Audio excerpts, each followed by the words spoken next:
Jūs nepatikėsite, kaip lietuviai švenčia kūčias Čikagoj, bet viską jums parodysiu. Pradedant žinoma su pusryčiais vietiniai blyniniai, kad nesimaišytume mamai virtuviai.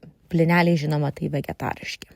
Tada grįžome namo atlikti darbus iš mamos sąrašo. Mano kasmetinis yra stalo padengimas mamos aksesuarais, o kūčioms mūsų dekoras visada yra šiek tiek kuklesnis nei kalėdoms, jeigu tai galima pavadinti kuklesniu. Na ir tada tiesiai į bažnyčią. Ilgas kelias nuo namų, bet būtinai važiuojame į lietuvišką bažnyčią buvusiam lietuvių rajone, kur mišios vyksta lietuvių kalba. Jei ne kelio ženklai, galima net pamiršti, kad per kūčias esi Amerikoje.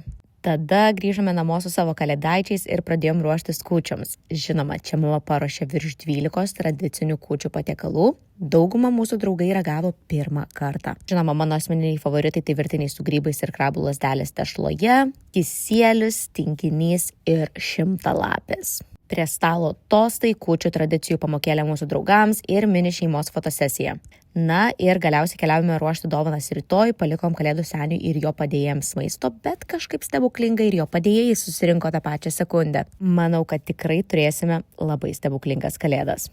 Bet nesakykite, net ir Čikago šventės gali būti labai lietuviškos.